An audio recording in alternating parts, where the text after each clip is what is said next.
que je veux vous expliquer, c'est la vue diagramme de Gantt. Donc je vais pouvoir l'afficher et justement arrivé ici, j'ai un point de complexité mentale qui m'évite, qui m'empêche de pouvoir simplement travailler et planifier mon projet parce que je connais pas encore la durée admissible de mes tâches ni les dates, alors que j'ai ma deadline le 30 septembre et nous sommes le 29 juillet.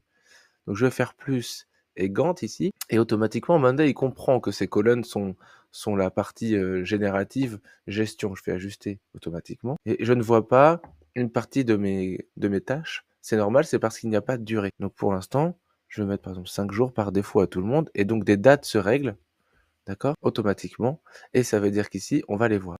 Il faut qu'il y ait du contenu, sinon vous allez être coincé. Voilà.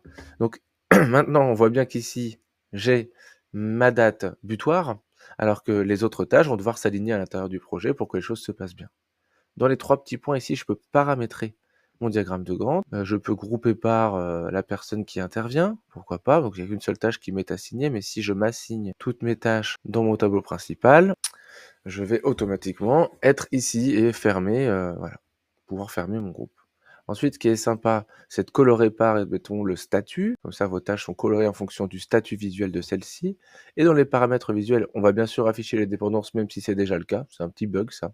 Afficher le résumé du groupe, ça me permet d'avoir une durée globale du projet. L'indicateur du jour, où est-ce que je suis. Les week-ends, j'en ai pas besoin. Et la légende de couleur, c'est pour nous montrer quelle couleur correspond à quoi. Définir les jours de travail, ici, ça permet de, dans le côté administration, de savoir si c'est le samedi, le début du week-end, est-ce que j'affiche ou non les week-ends de manière générale. Malheureusement, on ne prend pas en compte les congés en France, ou les jours fériés, pardon, en France, ou les congés des salariés. Pas facile ce sujet. Il faut rajouter des tâches dans votre projet pour charger les gens en termes de travail. D'accord? Donc là, maintenant, ça veut dire que moi, je sais que si des tâches augmentent, pour que je garde celle-ci la livraison le 16 septembre, donc je vais pouvoir la décaler jusqu'au 30 septembre. Voilà. Ah, c'est parce que je suis en délai strict, donc quand je fais ça, j'emmène en général tout mon projet. Donc je vais revenir sur ma dépendance, lui dire que je veux être en flexible, voilà, enregistrer, et je vais être plus libre derrière de ne pas décaler les dates suivantes quand je décale une date précédente. Donc voilà, donc ça veut dire que maintenant si vous décalez ça, vous décalez le reste. Là, vous changez bien sûr les dates de vos tâches, mais donc les durées avec. Par exemple, ma vérification va être plutôt courte, et vous voyez que c'est 10 jours.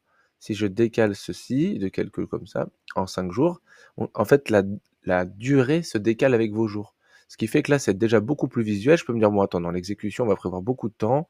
Et vous voyez, vous pouvez compter les jours en même temps. 11 jours, 12 jours, c'est écrit sur la droite ici de l'icône de date. Et donc, de cette manière, vous pouvez gérer votre diagramme de Gantt. Maintenant, l'autre